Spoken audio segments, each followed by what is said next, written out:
Hey everyone, Golden Ninja 3000 here again, and following yesterday's debut of the final trailer for Eternals, LEGO has officially revealed all of the new sets through Yahoo. I hate it when LEGO does that. It's really irritating. You can see I'm on FalconFan1414's Instagram right now to get these images because the Yahoo reveal was like just a looping GIF that made it impossible to actually focus on any one set. And I hate it when LEGO reveals stuff like that because I just want nice HD images from like Lego.com or something that are easy to look at that you don't need to like pause a GIF and screenshot to get. Okay, but that does it for that little rant. I love the builds of all of these sets, but I really don't like the minifigures in like half of them because I think they all have terrible face prints. Actually, that's not fair. They don't all have terrible face prints. About half of them have terrible face prints. This is Eternals Aerial Assault, 133 pieces, 2 minifigures. It'll retail for $10 in the US. And I think that we're expecting these sets to come out on October 1st if the movie doesn't get delayed again. Now, I love the Deviant builds in this set. In all of these sets, I really like their color scheme. I love these like feathery pieces that are being used. And this does appear to be the scene in the trailer where Icarus was fighting that flying Deviant. I don't love the figures here though, because the prints are amazing. I will say that. I love the leg printing and the torso printing. I like the designs in general, and I think that they've been done really well in Lego. But Icarus's face is one of the stupidest things I've ever seen because I mean the man's power is laser eyes. That is his defining ability, which we saw a lot in that trailer, and yet the Lego minifigure does not have a laser eye face. It's beyond stupid. Honestly, I don't know why Lego like does this stuff. I mean, I get not wanting to make a new face print or not having the budget, but then just reuse a Superman face. I mean, there are options here.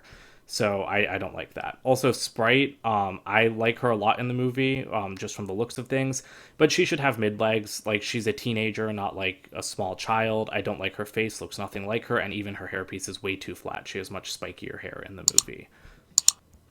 Then we've got Deviant Ambush, 197 pieces, 3 figures. It'll retail for $25. I really like the build here. I think that this Deviant looks like sick.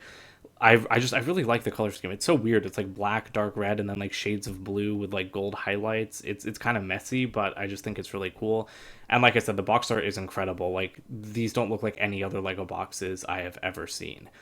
I think that Gilgamesh's new fist molds look awesome. I really like the look of that. Makari's hairpiece is wonderful. I'm quite excited for Makari since we don't really have any speedsters in the MCU.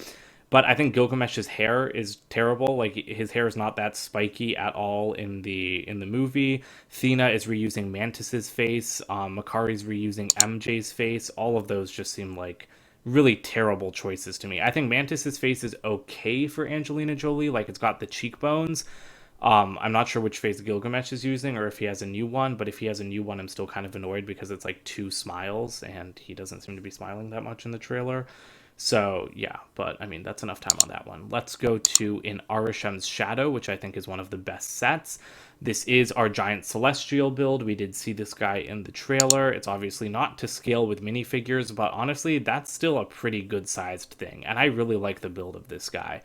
I mean, we do get a lot of like Lego mechs, and so this is built in a way that's similar to mechs, but it's not a mech. He's like a living being, even if he looks robotic, and he has a light brick, and I just think that he looks really cool. I especially like what they're doing with the feet to kind of make it look like he's levitating a bit, I think. The figures here, it's very grainy, but I like the selection. We've got Ajax, Icarus, Circe, and Kingo. I'm really excited for Kingo. I think he has a new face print, and I love his torso and legs. Circe, I hate her face, and her hair doesn't really look like Gemma Chan either, but the face looks nothing like Gemma Chan. It's a terrible face print, and I hate it. I already said I hate Icarus's face print. And Ajax is a great figure. I just really wish she got a new mold for her hair since she has that awesome headdress in the trailers. But I think she also has a new face print. I'm not 100% sure. It's kind of hard to tell, again, because these images aren't the clearest.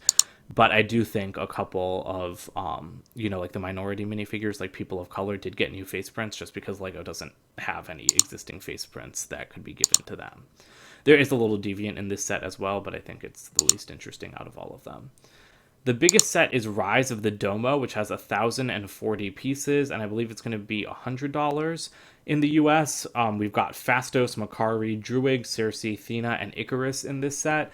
Pretty good lineup. I'm sad we don't get Dane Whitman, Black Knight, but oh, and I love that side box art of all of the minifigures in Lego form. That's really cool. Druig is also reusing a face print. I believe he's using Happy Hogan's, which is, once again, very lame. I think Fastos has a new face print that first appeared in the Daily Bugle set. That's great. There are Power Blast pieces. I believe that that's the same Athena. I don't think that that's a different variant of her, and I love the build here. People were calling this the Dorito spaceship when it was revealed in the catalog, and it looks so weird. The ship's much longer in the movie. It's not this like square. But I mean, I don't mind. I think it gets the point across. I love all of like the circular designs on it. Crow is in this set, the main villain, and there's another deviant as well. That's like the only thing that I feel like is kind of unnecessary. Like, did we really need this other deviant? Like, we're getting a lot of deviants in these sets, so I feel like we could have skipped this one and put like all of those pieces, because that's a pretty large build. We could have put all of those pieces into the ship, and then maybe the ship could have been a little bit longer and more accurate. But I mean, that still looks like a good build, so not much of a complaint from me. So overall, love the builds, love the minifigure torso and leg prints, hate the faces. But I will be making a separate video on Lego Marvel's face problem sometime in the next month, hopefully. So that's it for today. Don't forget to comment, like, and subscribe, and check out my website, goldenninja3000.com. And I'll see you guys in more videos soon. Bye for now.